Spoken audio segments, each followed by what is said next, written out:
Salut et bienvenue dans cette nouvelle vidéo. Aujourd'hui, je vous propose de découvrir ensemble comment créer une boîte modale en 2019. Alors pourquoi je dis en 2019? Tout simplement parce qu'on va utiliser du CSS moderne et on va utiliser du JavaScript avec la syntaxe ES 2015. On va pas forcément se préoccuper de vieux navigateurs.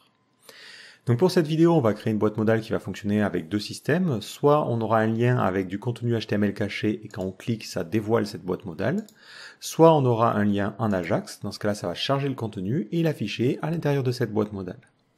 Autre petite particularité, on va essayer de réfléchir et de faire attention aux notions d'accessibilité dans cette vidéo. Donc on va faire en sorte que tout notre système puisse être utilisable au clavier. Donc si je fais Tab, je vois que ça me permet de lire un lien, ça c'est normal. Si j'appuie sur Entrée, automatiquement ça va ouvrir la boîte modale.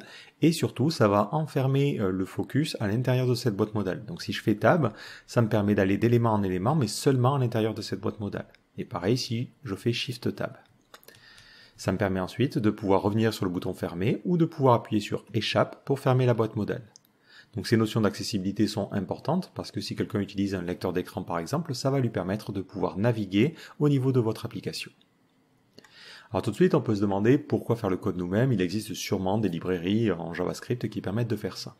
Alors, il y a deux raisons. La première, c'est évidemment qu'on est là pour apprendre et c'est toujours intéressant de faire les choses soi-même pour apprendre. L'autre raison, c'est que ça va nous permettre de pouvoir modulariser et de faire les choses comme on veut. Donc si jamais on a des fonctionnalités à rajouter, on pourra le faire simplement, alors qu'avec une librairie externe, ça peut être un petit peu compliqué. Donc ceci étant dit, on est parti. Donc je vais commencer par créer un nouveau fichier que je vais appeler index.html. À l'intérieur de ce fichier, je vais y mettre la structure HTML5 de base. Donc ici, j'utilise Visual Studio Code, qui a un template pour ça. Et on va mettre tutoriel modal. Ensuite, je vais mettre un petit lien. Donc le lien, c'est assez classique. Il aura une encre qui permettra d'aller vers l'élément qui a l'ID modal1.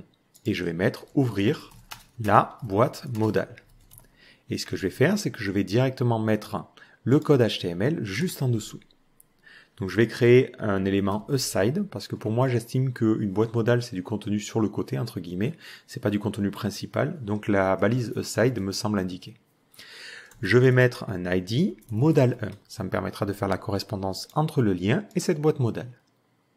Maintenant, je vais réfléchir aux éléments dont j'ai besoin pour le style CSS. Donc, globalement, j'ai besoin de deux éléments. La boîte modale, qui permettra de représenter la boîte dans son entièreté avec le fond noir, et à l'intérieur, le contenu. Donc, je vais donner une classe modal à cet élément-là, et à l'intérieur, je vais créer une div qui aura la classe modal wrapper, qui sera le bloc blanc qui contiendra justement notre code HTML.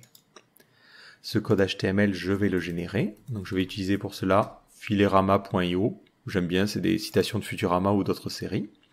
Et je vais coller ce code HTML. C'est juste pour l'exemple. Maintenant, on va réfléchir aux problèmes liés à l'accessibilité. Donc si vous êtes intéressé par l'accessibilité, ce qu'il vous faut regarder, c'est le standard ARIA. ARIA pour Accessible Rich Internet Application. C'est un standard qui va permettre de définir différents attributs qui permettent d'améliorer l'accessibilité. D'ailleurs, si vous cherchez ARIA modal, il y a de fortes chances que vous tombiez sur cet exemple-là, où on vous parle des balises liées à l'utilisation des boîtes modales. Donc c'est génial parce que ça va vous aider un petit peu et vous guider. Donc globalement, on doit indiquer que cet élément-là, par défaut, il est caché. Donc on va mettre un ARIA hidden à true. Ça veut dire que si on a quelqu'un qui regarde le site de manière autrement que par un écran, cet élément-là n'apparaît pas. Ensuite, on va rajouter un rôle. Donc ça permet, quand on affichera l'élément, de dire cet élément-là, c'est pas une boîte modale, mais c'est une boîte de dialogue, où on aurait d'autres actions dessous, par exemple. Ensuite, on peut rajouter un ARIA modal. Donc ça, apparemment, c'est quelque chose qui est relativement récent. Si on descend un petit peu, donc ça permet aux technologies d'assistance d'indiquer que le contenu derrière n'est pas consultable. Donc par défaut, d'après mon interprétation, il faut mettre ça à false ou ne pas mettre ça du tout, et on mettra ARIA modal à true lorsque la boîte modale sera activée. Autre attribut intéressant, c'est cet attribut-là qui permet de donner à la boîte de dialogue un nom. Donc en général, dans une boîte de dialogue, vous allez avoir un titre qui sera par exemple conditions d'utilisation. Ce titre, vous allez lui donner un ID, donc on va lui donner l'ID title modal, peu importe. Et ici, je rajoute un ARIA underscore labeled by, et je vais lui donner cet élément-là. Donc ça sera title modal. Ça permettra à la liseuse, lorsque la boîte de dialogue va s'ouvrir, de lui dire ben voilà le titre de la boîte de dialogue. Donc c'est toujours intéressant pour les technologies d'assistance. Donc c'est tout ce que l'on va faire pour le moment. Maintenant, on va passer à la partie CSS. Donc on va essayer de faire en sorte que notre boîte modale apparaisse convenablement. Donc pour actualiser et voir la page, moi j'utilise ici l'extension Live Server de Visual Studio Code, donc je vais la lancer et je vois bien ma page web. Donc je vais créer le CSS à côté, donc on va l'appeler style.css et je vais charger ce CSS dans ma page HTML. Donc je crée une balise link et je vais faire le lien vers le style.css. Donc d'abord on va commencer par l'élément qui est la classe modal. Donc cet élément-là, on va le mettre en position fixe. Ça va permettre de faire en sorte que cette boîte modale prenne l'entièreté de l'écran.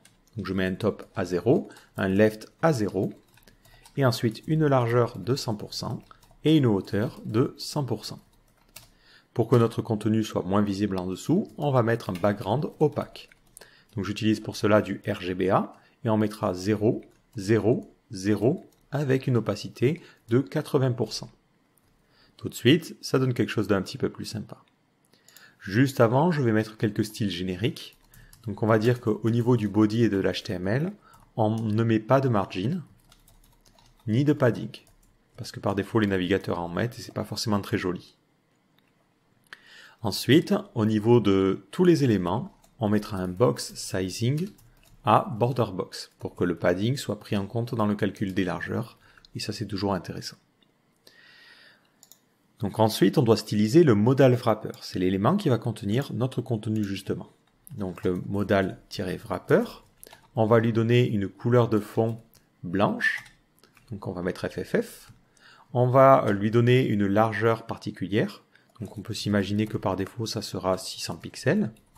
On ne précisera pas de hauteur, mais en revanche, on mettra un padding. Donc on mettra un padding de 20 pixels, histoire que le contenu à l'intérieur soit un petit peu plus aéré.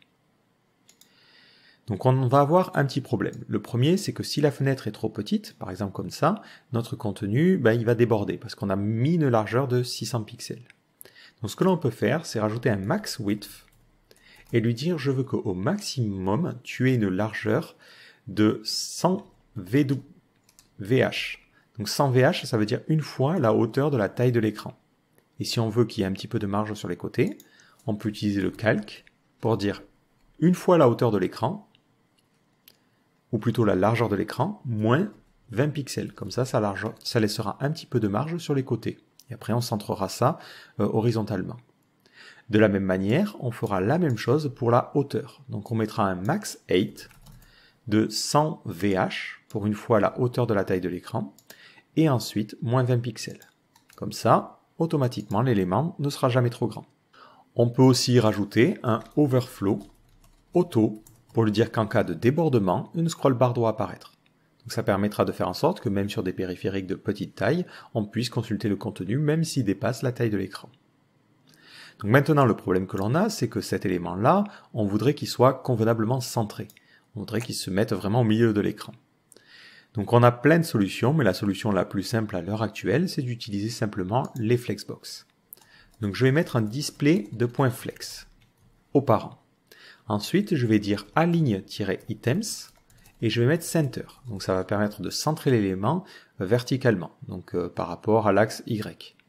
Et ensuite, je vais mettre un justify content à center aussi. Donc là, ça sera par rapport à l'axe X. Et là, on a convenablement centré notre boîte modale.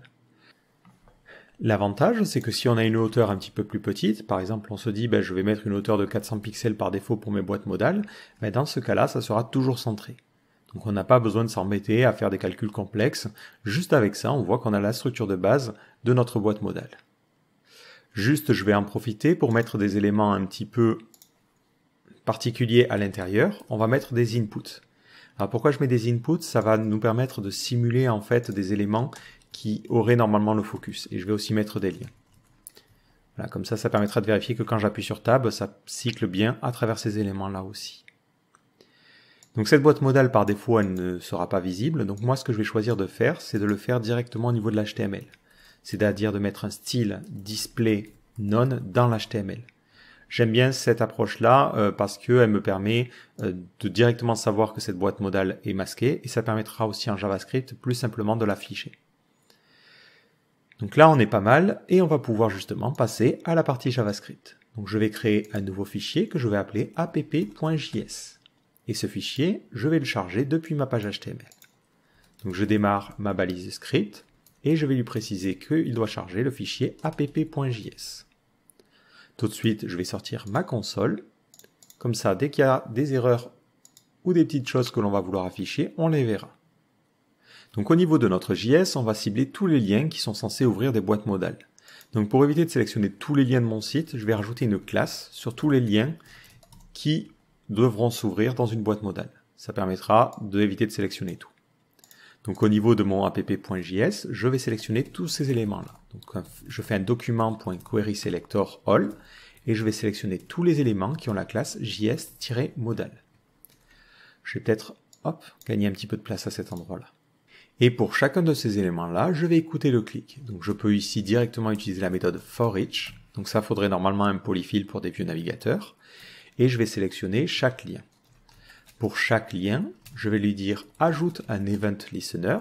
Et quand on va cliquer sur ce lien, je veux que tu appelles une fonction qui va s'appeler openModal. Donc cette fonction, je vais aller la créer. Donc je crée une constante qui s'appelle openModal. Et ça sera une fonction qui prendra en paramètre l'événement. Tout de suite, je fais un prevent default, parce que on ne veut pas que le clic sur le lien fonctionne convenablement. Ensuite, je dois trouver l'élément qui est cible par rapport à notre lien. Donc ça veut dire que sur le lien, donc ça sera e.target, je veux récupérer l'attribut href. Donc ça va me donner dièse modal1. Donc je vais utiliser cette valeur-là pour sélectionner l'élément. Donc on va faire un const target égale document.querySelector et on va sélectionner l'élément qui correspond. Donc on part du principe que l'utilisateur fait ça convenablement et qu'il y a toujours un élément qui correspond. On pourrait ici mettre une petite erreur si jamais on ne trouve rien. Mais voilà. Sauf que j'ai écrit cette ligne au mauvais endroit. Hop, c'est ici. Maintenant, je dois afficher cette boîte modale. Donc je fais un target.style.display et je vais mettre le display à nul. Ça va me permettre en fait de retirer le display none que j'avais mis. Et donc c'est le display flex qui prendra le relais et ma boîte modale sera affichée. Je vais aussi en profiter pour rajouter des attributs. Donc l'attribut aria hidden, je dois le passer à false parce que l'élément est maintenant visible. Donc je fais un target.setAttribute. Et je vais prendre l'attribut aria-hidden et je vais le mettre à false. Ou ce que je peux faire, c'est tout simplement supprimer cet attribut-là, parce que l'élément redevient visible. De la même manière, je vais faire un target.setAttribute et je vais rajouter le aria modal et le mettre à true. Voilà, comme ça, au moins d'un point de vue accessibilité, on devrait être bon. Je clique sur mon lien. Et si j'inspecte ma boîte modale, je vois bien que l'attribut aria hidden a été masqué et aria modal est à true. Donc si les technologies respectent bien les standards tels qu'ils sont définis dans ce document-là, l'utilisateur ne verra que le contenu de cette boîte modale. Maintenant, il faut être capable de fermer cette boîte modale. C'est un petit peu embêtant, là on ne peut plus la fermer. Donc ce que je vais faire, c'est que je vais sauvegarder une variable qui va s'appeler modal et qui sera nulle par défaut. Donc elle permettra de savoir quelle est la boîte modale qui est actuellement ouverte. Lorsque j'ai fini de dévoiler ma boîte modale, je vais sauvegarder dans cette variable-là la cible. Donc c'est la boîte modale que je viens d'ouvrir. Maintenant, on va dire que lorsque je clique sur cette boîte-là, il va falloir fermer la boîte modale. Donc je vais faire un modal.addEventListener.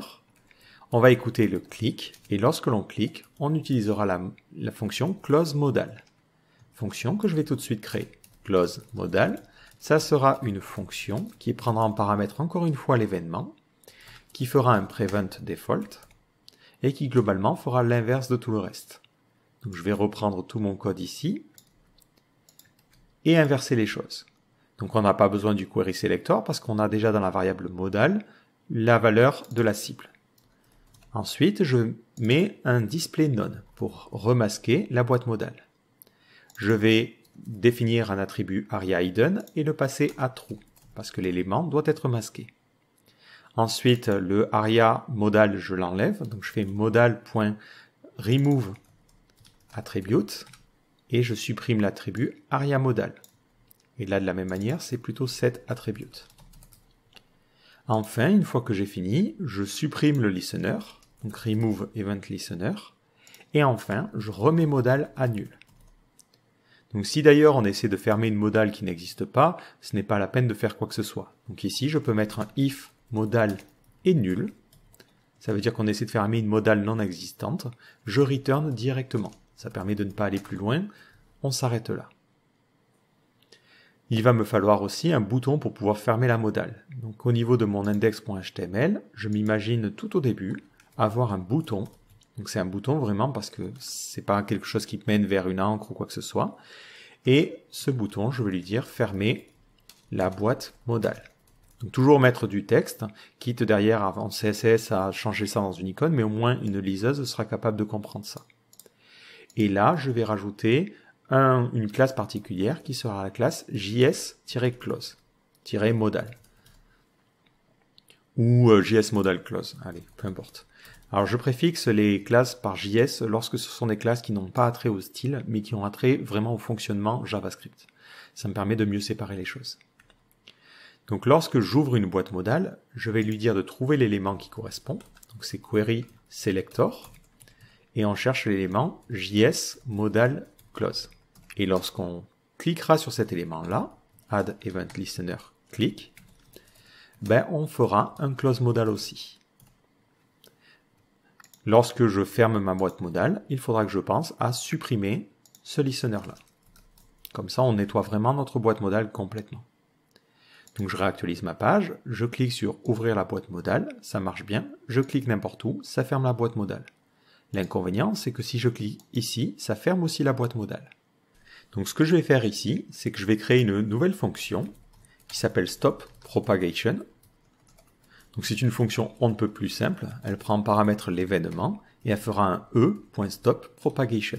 Ça permet d'empêcher la propagation de l'événement vers les parents et du coup ça empêchera ce problème de clic à l'intérieur du contenu. Je pars du principe que ma boîte modale ne contiendra toujours qu'une div. Donc ce que je peux faire, c'est peut-être rajouter une classe ici, js modal stop, pour dire que c'est cet élément-là qui doit stopper la propagation.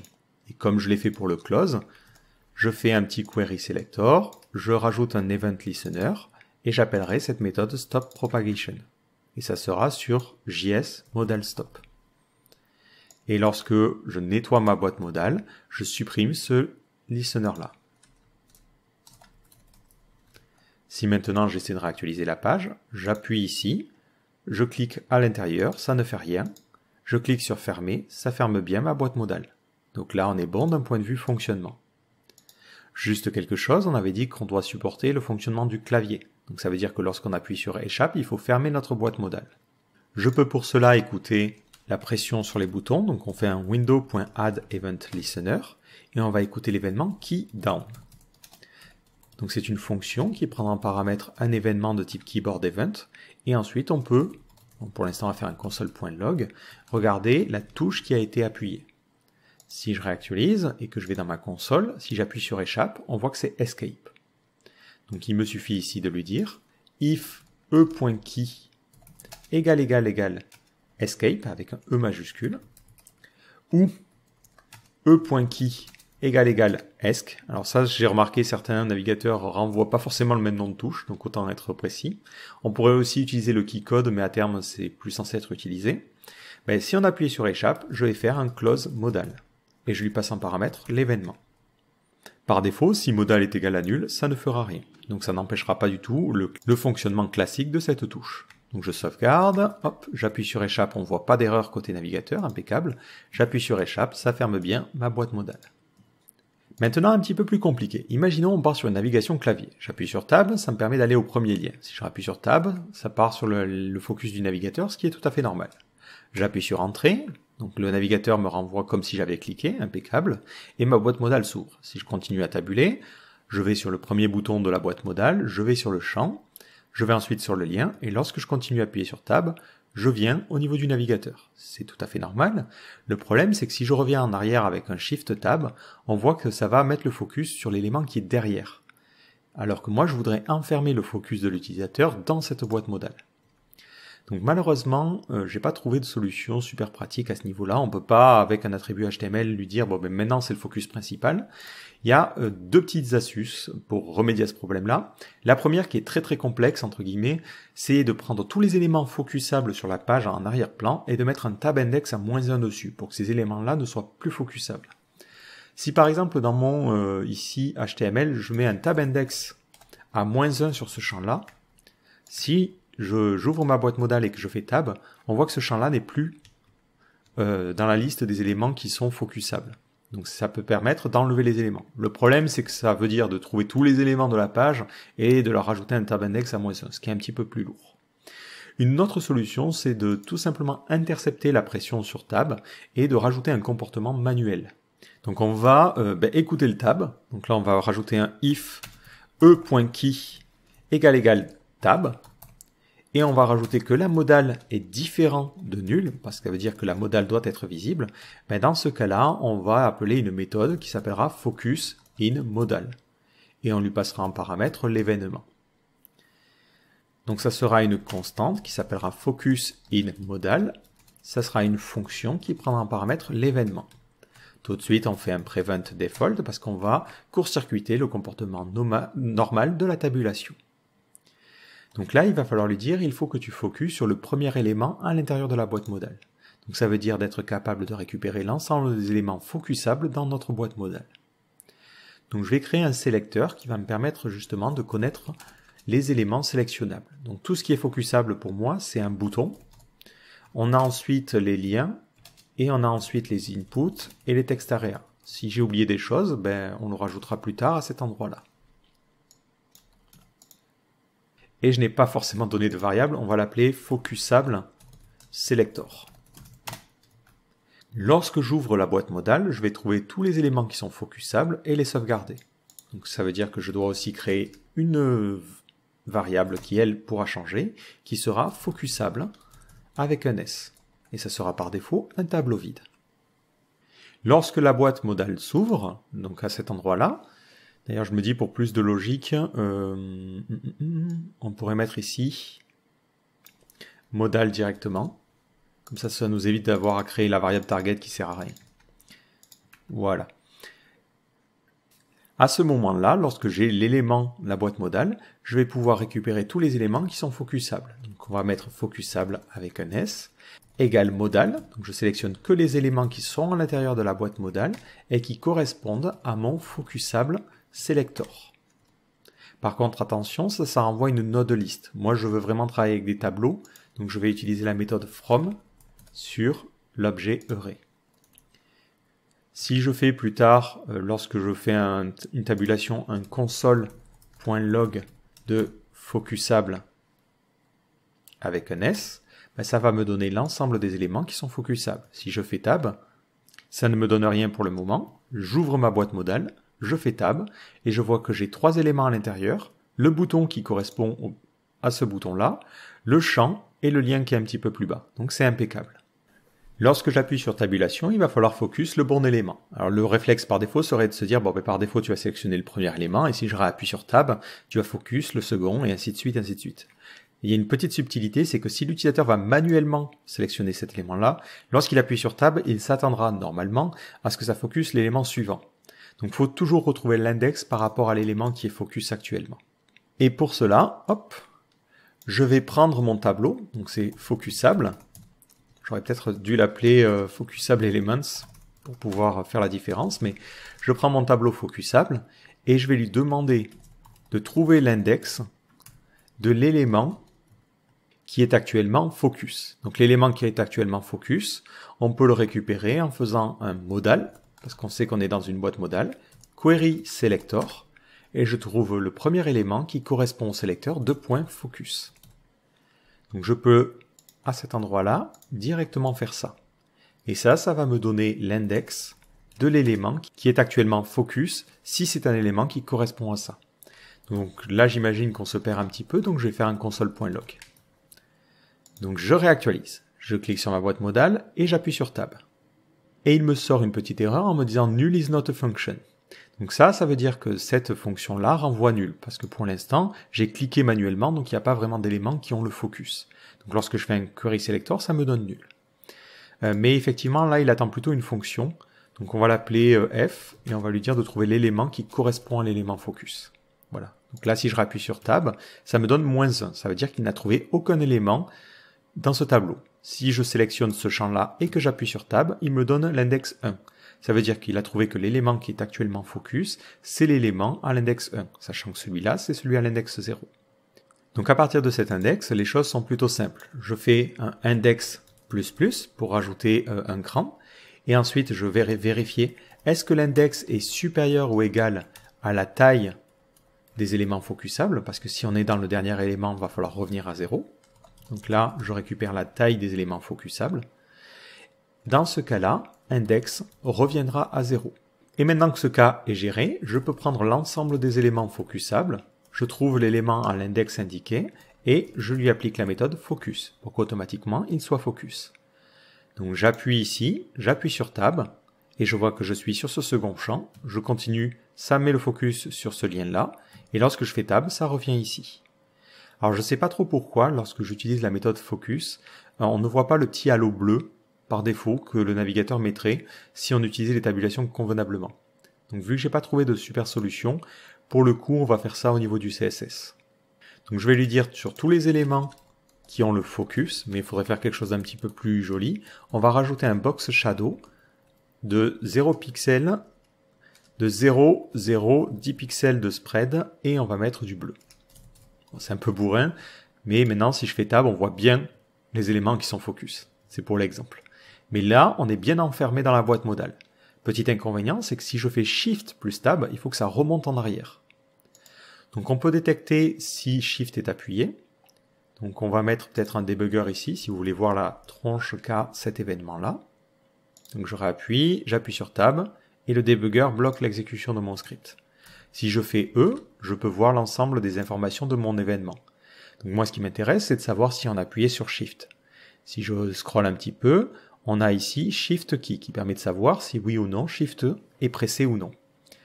Donc ça me permet simplement de changer ma condition ici, de dire if e.shift_key égale true, ça veut dire qu'on a appuyé sur Shift. Dans ce cas-là, il faudra aller dans le sens inverse. Dans le cas contraire, on fera bien un index++. L'inconvénient, c'est que le fait de faire un index ---- peut nous permettre d'arriver à un index négatif. Donc on va lui dire, si l'index est inférieur à 0, ça veut dire qu'on était au premier élément et on a souhaité reculer. Dans ce cas-là, l'index sera égal au dernier élément. Donc c'est focusable.length -1. Ça permet comme ça de boucler à l'intérieur. Donc je clique, j'appuie sur Tab. Donc je vois que je cycle bien à travers ces éléments. Et si je fais Shift, ça permet de remonter. Et je suis bien bloqué à l'intérieur de ma boîte modale. Et là, on a mis en place le système qui permet de bloquer le script à l'intérieur de la boîte modale et qui permet de gérer convenablement l'accessibilité. Par rapport à ce qui était marqué ici, on a géré ces trois cas. Ce que l'on peut faire aussi pour aider légèrement les gens, c'est par défaut mettre le focus sur le premier élément de la boîte modale. Donc pour cela, vous pouvez rajouter ici, lorsque vous avez créé votre tableau focusable, lui dire par défaut, je veux que tu mettes cet élément-là en focusable. Maintenant, petit détail aussi qui est un petit peu gênant, c'est que si jamais vous avez un autre lien sur la page, donc on va imaginer un lien qui mène vers Google, peu importe, ou allez, graphicart.fr, si vous faites une tabulation, vous appuyez sur Entrée, vous pouvez ensuite naviguer dans cette page-là, mais si vous fermez, vous avez perdu le focus que vous aviez avant. Ce qui pourrait être intéressant, c'est de mémoriser l'élément sur lequel on était avant d'ouvrir la boîte modale et de remettre le focus après coup. Donc là, au niveau de mon app.js, je vais créer une nouvelle variable qui va s'appeler previously focused element. Je préfère avoir un nom long mais compréhensible, ça sera mieux. Par défaut, on lui donne la valeur nulle. Maintenant, lorsque j'ouvre la boîte modale, je vais trouver l'élément qui était focus préalablement. Donc pour cela, juste avant de focus le premier élément à l'intérieur de la boîte, je vais faire un document.querySelector et trouver l'élément qui est actuellement le focus. Et je vais le sauvegarder dans ma variable. Lorsque je ferme la boîte modale, je vais pouvoir ajouter une petite condition. lui dire if previously focused element est différent de nul, ça veut dire qu'on a effectivement trouvé un élément. Dans ce cas-là, je vais prendre mon previously focused element et lui redonner le focus. Comme ça, l'utilisateur ne sera pas perdu, il a bien récupéré le focus sur l'élément qui était préalablement sélectionné. Donc je vais sauvegarder et on va essayer ça. Juste peut-être, je vais mettre le focus après avoir changé le display. Parce que si le display est à nul, le focus ne fonctionne pas. Donc j'appuie sur Tab, j'appuie sur Entrée, le focus est bien mis sur le bouton Fermer. Et si je reviens ici et que j'appuie sur Fermer, ou si je fais Échappe, le focus revient bien sur cet élément-là. Donc d'un point de vue ergonomie et accessibilité, ça fonctionne bien comme attendu. Et là, on a la structure de base de notre boîte modale. Et vous voyez, c'est loin d'être compliqué. Alors certains me diront maintenant, oui, mais moi j'aimerais bien avoir de jolies animations. Et je suis tout à fait d'accord avec vous, ça rend les choses sympas. Mais c'est important, je pense, de travailler sans les animations dans un premier temps. Donc pour les animations, le plus simple, c'est de les faire en CSS. Donc ce que l'on peut faire, c'est créer une nouvelle keyframe, et on va l'appeler Fade In. Donc on imagine un simple effet d'opacité. Donc on va faire un From, et on va commencer avec une opacité à 0, et on ira vers une opacité à 1. Cette animation, je vais la donner à mon élément modal. Donc ici, je fais animation, je donne le nom de l'animation, fade in, et la durée. On va mettre 300 millisecondes, c'est pas mal.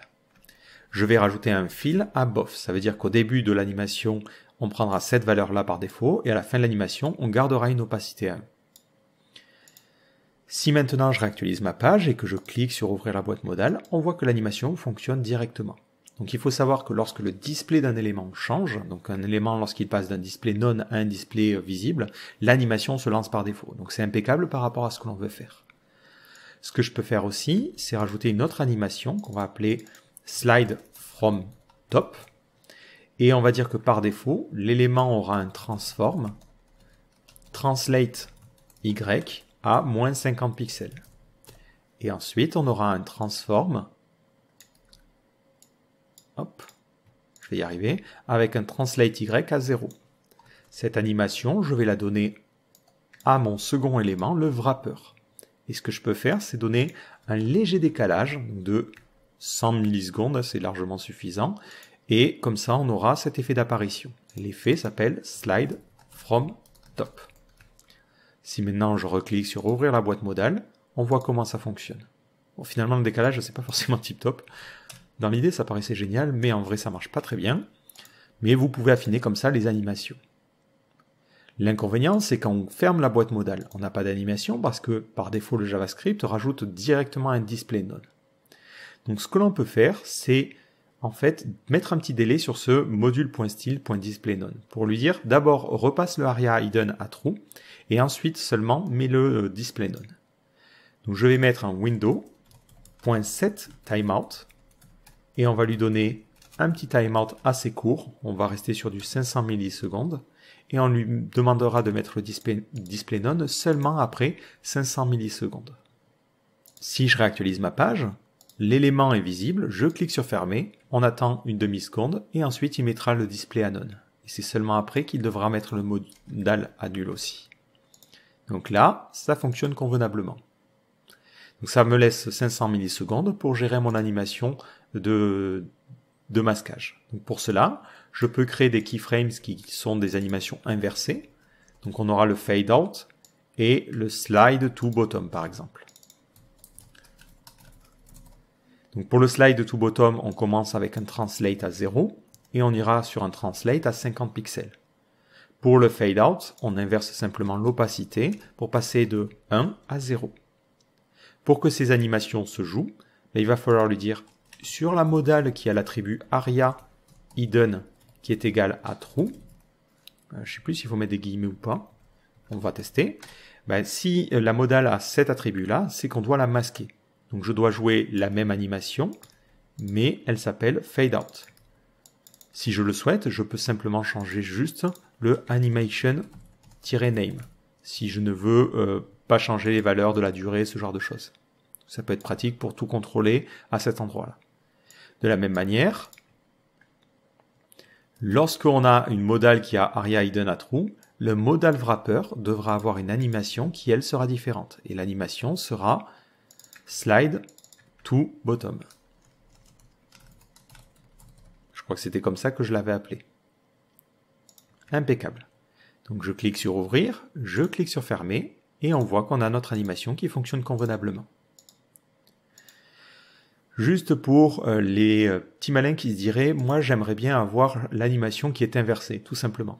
Donc on pourrait être tenté de se dire, là, on ne met pas ça. Hop là, c'est pas comme ça qu'on écrit des commentaires en HTML. Et on se dit, on fait un animation underscore direction, et on change en reverse, pour lui dire, joue l'animation en sens inverse. Le problème, c'est que si je clique et que je ferme, il n'y a aucune animation qui se joue.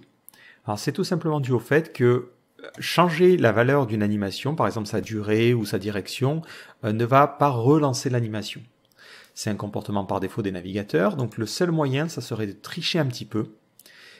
C'est pas forcément tip-top d'un point de vue performance, parce qu'on va demander au navigateur de redessiner, mais on peut faire un modal.style.display et lui mettre un display none. Ensuite, on fait un modal.offsetWidth. Ce offsetWidth va demander au navigateur de calculer la taille de la modal, donc de prendre en compte tout ce qui a été fait. Et après, ce que l'on peut faire, c'est refaire un modal.style.display à nul. En fait, ça va permettre de, pendant une microseconde, en fait, d'afficher et de remasquer la modal, ce qui va redéclencher l'animation. Si je réactualise, je clique sur ouvrir, je clique sur fermer, et on voit que l'animation se rejoue. Donc d'un point de vue performance, c'est un peu dommage parce qu'on va demander au navigateur de redessiner la page une fois. Mais l'avantage que ça a, c'est que vous pouvez utiliser la même animation à la fois pour l'ouverture et le lancement. Donc ça peut vous permettre, comme ça, d'économiser un peu de CSS. Et si vous avez des animations complexes, de simplement les rejouer en sens inverse. Donc à vous de voir ce que vous voulez faire. Moi, vu que dans tous les cas, j'ai une animation de masquage qui est différente de l'animation d'affichage, en tout cas pour la seconde partie, je préfère prendre la première solution. Voilà. Mais je voulais vous montrer cette petite astuce parce qu'elle peut être utile. Et à la limite, je vous la laisserai en commentaire pour ceux qui auront accès aux sources. Je vais vous mettre ici animation direction reverse. Une solution aussi qui serait un petit peu plus jolie et un petit peu plus pratique serait, plutôt que d'avoir un timeout ici, écouter la fin de l'animation. L'avantage, c'est que ça vous permettra de gérer des animations qui sont un petit peu plus longues. Si par exemple on s'imagine qu'on a un effet d'animation de 1 seconde à cet endroit-là, le fait que vous ayez mis en dur le timer fait que quand vous allez fermer, vous n'allez pas voir la totalité de l'animation, ce qui est un petit peu dommage. Donc ce que vous pouvez faire, c'est plutôt qu'avoir ce set timeout, faire un modal.addEventListener et écouter l'événement animation end. Et c'est seulement lorsque cet événement est lancé que vous allez redéfinir la modal à 0 et remettre le display none. Comme ceci. Donc si je réactualise, lorsque je fais fermer, bon, le problème c'est que la seconde animation elle bloque un petit peu les choses. On va imaginer, allez, on est vraiment bourrin, on a une animation bien lente.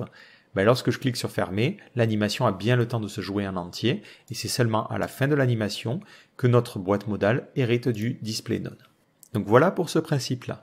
Juste peut-être, on va rajouter comme ça le addEventListener à la fin.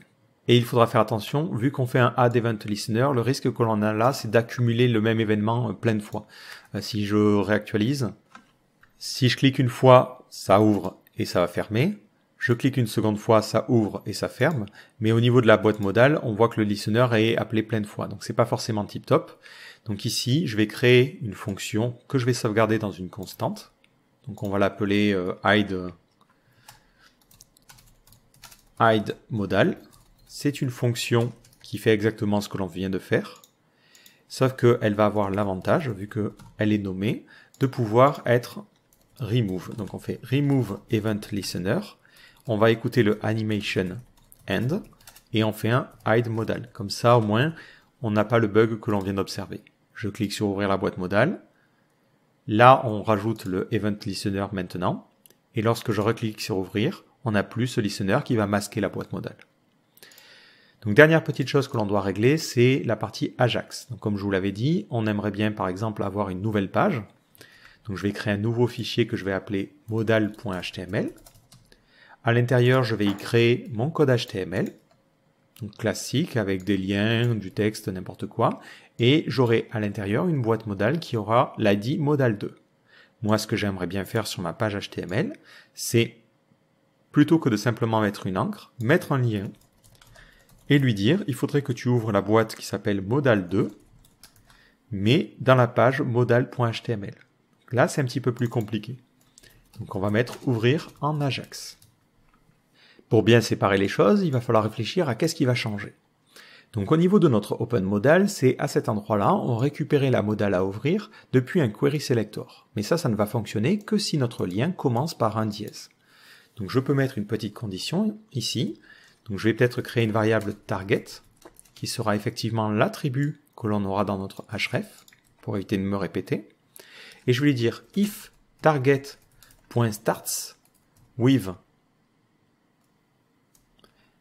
un dièse, dans ce cas-là, je continue à faire le comportement que j'avais avant. C'est-à-dire je fais un modal.querySelector et je vais trouver l'élément qui correspond à la cible qui est demandée.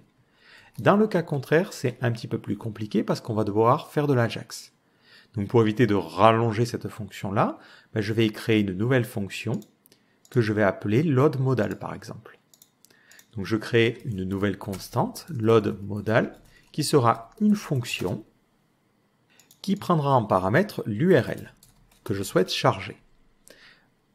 Vu que ça fait de l'Ajax, ça va fonctionner de manière asynchrone. Donc vu qu'on est en 2019, je transforme cette fonction en fonction asynchrone.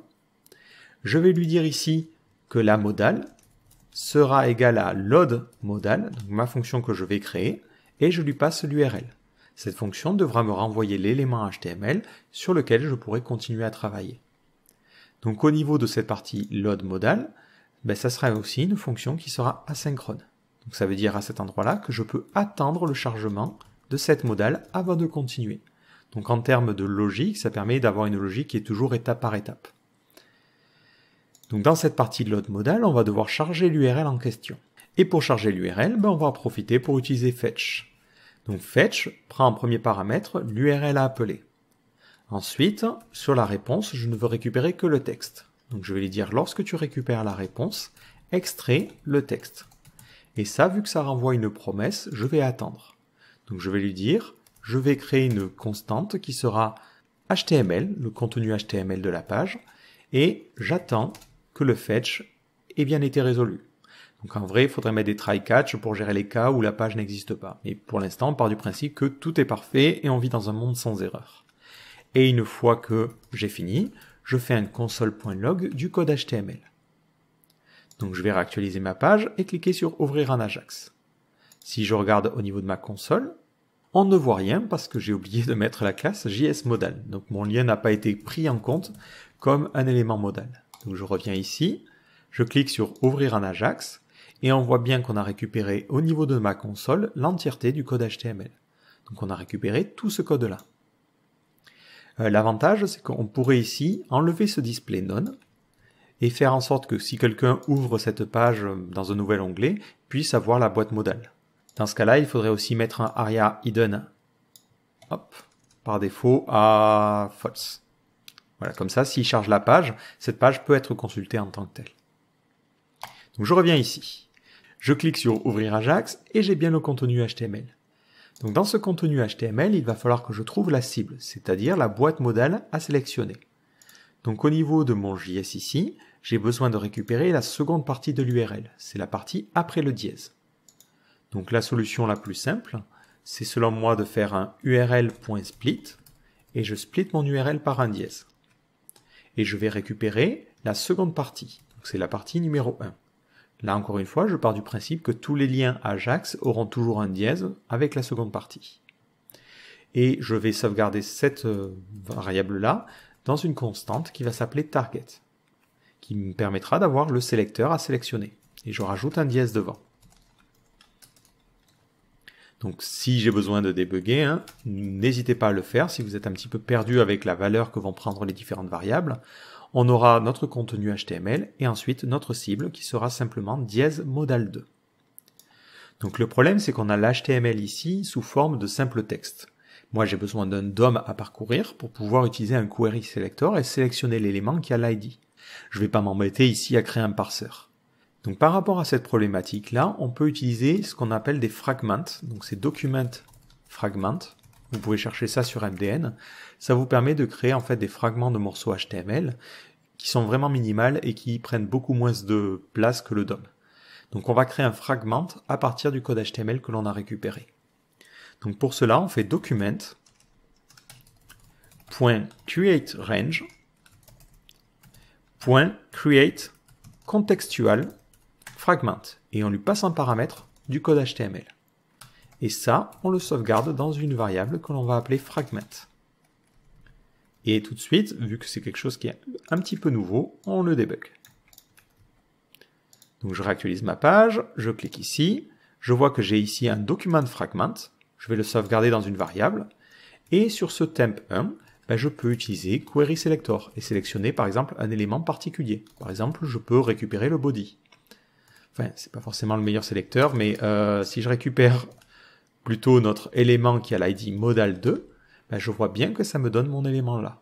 Donc ce que je peux faire, c'est récupérer directement ma modal, donc on va l'appeler element ici, et faire un query selector, et utiliser le sélecteur que j'ai au-dessus, target. Là, c'est possible effectivement que parfois l'élément n'existe pas sur la page. Si par exemple dans le modal.html, je m'étais trompé d'ID, j'avais mis 3 au lieu de 2, ça serait peut-être intéressant de renvoyer une erreur ici. Donc en disant if element égale nul, dans ce cas-là, je vais renvoyer une exception en disant l'élément, et on va utiliser des backticks, comme ça on va pouvoir injecter des variables. Poum, poum, poum, poum, poum. Donc c'était l'élément target, n'a pas été trouvé dans la page, et on donnerait l'URL de la page, c'est URL.